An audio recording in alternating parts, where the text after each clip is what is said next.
వారిద్దరూ పంజాబ్కు చెందినవారు. వరి కోతలు, నాట్లు వేసే యంత్రాలను ఉపయోగించడంలో వారిది అందవేసిన చేయి. వారి పనితనం నచ్చి హైదరాబాద్ పరిసర ప్రాంతాల రైతులు పనుల కోసం వారిని ఏటా ఇక్కడకు పిలిపించుకునేవారు. రైతులు తమకిచ్చిన పనిని ఎంతో నమ్మకంగా పూర్తి చేసి వెళ్ళేవారు. వెళ్ళేటప్పుడు దారి మధ్యలో కనిపించిన వారిని తమకు కావాల్సిన అడ్రస్ అడిగేవారు. అడ్రస్ పూర్తిగా చెప్పకముందే అక్కడి నుంచి మెరుపు వేగంతో జారుకునేవారు. ఉట్టి చేతులతో పొట్టకూటి కోసం ఇక్కడికి వచ్చి వెళ్ళేటప్పుడు మాత్రం జేబు నిండా డబ్బులు, చేతి నిండా బంగారంతోనే ఇంటికి చేరేవారు. వారికి అంత డబ్బు, బంగారం ఎక్కడి నుంచి వచ్చేది? అసలు వారేం చేసేవారు?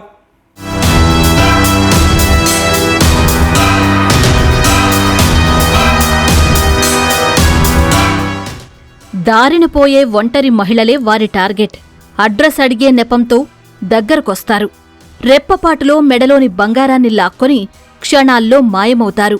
అలా ఫ్యూచర్ సిటీ పరిధిలో వరుస చైన్ స్నాచింగ్లతో పోలీసులకు సవాల్ విసిరారు. ఎట్టకేలకు పోలీసుల వలకు చిక్కి జైల్లో ఊచలు లెక్కపెడుతున్నారు. పక్కా స్కెచ్తో ఈ నేరాలకు పాల్పడుతున్న వారు ఎవరు?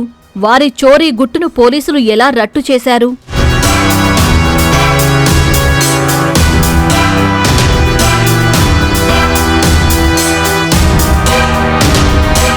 పంజాబ్కు చెందిన సుఖ్దేవ్ సింగ్, శంషేర్ సింగ్లు కేశంపేట పరిసర ప్రాంతాల్లో హార్వెస్టర్ డ్రైవర్లుగా, మెకానిక్లుగా పనిచేసేవారు. తెలంగాణలో వరికోతల సీజన్ వచ్చిందంటే చాలు రైతులు పంజాబ్ నుంచి ఫోన్ చేసి మరీ వీళ్లను పిలిపించుకునేవారు. ఆ నమ్మకాన్నే వీరిద్దరూ ఆయుధంగా మలుచుకున్నారు. పగలు చెమటోడ్చే కార్మికులుగా నటిస్తూ చుట్టుపక్కల ప్రాంతాల్లో రెక్కీ నిర్వహించేవారు. అదును చూసి అందిన కాడికి దోచుకెళ్లేవారు.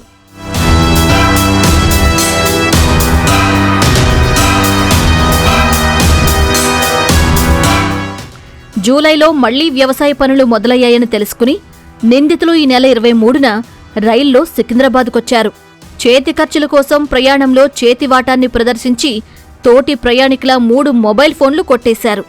ఈ నెల 25వ తేదీన కేశంపేట మండలం సంతాపూర్ గ్రామానికి చెందిన 62ఏళ్ల సోమరాజు బాలమ్మ అనే వృద్ధురాలి మెడలో 4 తులాల బంగారు పుస్తల తాడుని లాక్కుని అక్కడ్నుంచి పరారయ్యారు. వెళుతున్న క్రమంలో న్యామతాపూర్ గ్రామం వద్ద మరో చైన్ స్నాచింగ్కు పాల్పడ్డారు. ఈరోజు మా షాద్నగర్ జోనల్ పోలీస్ వాళ్ళు ఇక్కడ మా 2 కేసెస్లో ఒక inter state chain snatching gang వాళ్ళకి పట్టుకోవడం జరిగింది. నాట్ ఓన్లీ చైన్ స్నాచింగ్, వాళ్ళకి చాలా ఇంకా వేరే కేసెస్లో ఇన్వాల్వ్మెంట్ ఉంది. ఇది ఒకటి ఏమో కాదు. చైన్ స్నాచింగ్ కాకుండా ఇది సేమ్ ఈ 3 మనిషి మా కస్టడీలో ఉన్నారు. Chain snatching, mobile theft from the general people, from the common people, motor cycle theft కూడా ఈ కేసెస్లో కూడా వాళ్ళకి ఇన్వాల్వ్మెంట్ ఉంది. ఈ 3 మనిషి పంజాబ్ స్టేట్ వాళ్ళు ఉన్నారు. 2 మనిషి అక్కడ తరణ్ తారణ్ డిస్ట్రిక్ట్ ఉంది, అక్కడ ఈ తరణ్ తారణ్ డిస్ట్రిక్ట్ వాళ్ళు ఉన్నారు, సుఖ్దేవ్ సింగ్ అండ్ శంషేర్ సింగ్. ఈ 2 మనిషి యాక్చువల్లీ హార్వెస్టర్ డ్రైవర్ ఉన్నారు. సో మా దగ్గర ఇప్పుడు ప్యాడీ క్రాప్స్ కి హార్వెస్టింగ్ ప్రాసెస్ జరుగుతుంది రాష్ట్రంలో. సో దానికోసం వాళ్ళు పంజాబ్ నుంచి ఇక్కడ వచ్చారు. రెగ్యులర్ గా వస్తున్నారు. ఇంతకు ముందు జూన్ లో కూడా వచ్చారు, తర్వాత ఈసారి రీసెంట్లీ ఇప్పుడు జులైలో కూడా వచ్చారు. వరుసగా జరిగిన ఈ చైన్ స్నాచింగ్లపై ఫిర్యాదులు అందుకున్న పోలీసులు పక్కా సమాచారంతో నిందితులు పంజాబ్ పారిపోకముందే కేశంపేట వద్ద మాటు వేసి మరీ పట్టుకున్నారు. దొంగిలించిన బంగారాన్ని సొమ్ము చేసుకునేందుకు మహారాష్ట్ర నాందేడ్ గురుద్వారాలో ఉండే మన్ప్రీత్ సింగ్ అనే యువకుడిని వీరు తమ గ్యాంగ్లో చేర్చుకున్నట్లు గుర్తించారు. నిందితుల నుంచి 3 సెల్ ఫోన్లు, 7 తులాల బంగారం, ఓ ద్విచక్ర వాహనాన్ని స్వాధీనం చేసుకున్నారు.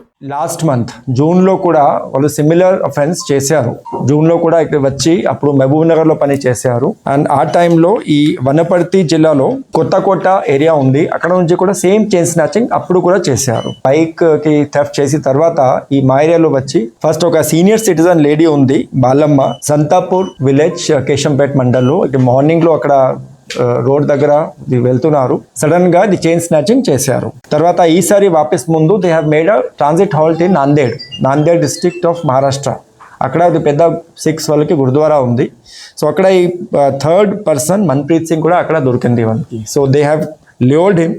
He is also from Muktsar district of Punjab. ఇది కూడా దగ్గర ఉంది డిస్ట్రిక్ట్. ఈ 3 కలిపి ట్రైన్ ద్వారా నాందేడ్ నుంచి సికింద్రాబాద్ వచ్చారు. అక్కడ ఒక లాడ్జ్లో వాళ్ళ రూమ్ కూడా తీసుకొని ఇక్కడ రాత్రిలో అక్కడ ఉన్నారు. Then they have come to our area and after harvesting they have committed this offense. తమ పనితనంతో ఎంతో నమ్మకాన్ని సంపాదించుకున్న ఇద్దరు నిందితులు అత్యాశకు పోయి అధిక సంపాదన కోసం ఆశపడ్డారు. దానికోసం తప్పుడు మార్గాన్ని ఎన్నుకుని చివరకు కటకటాల పాలయ్యారు.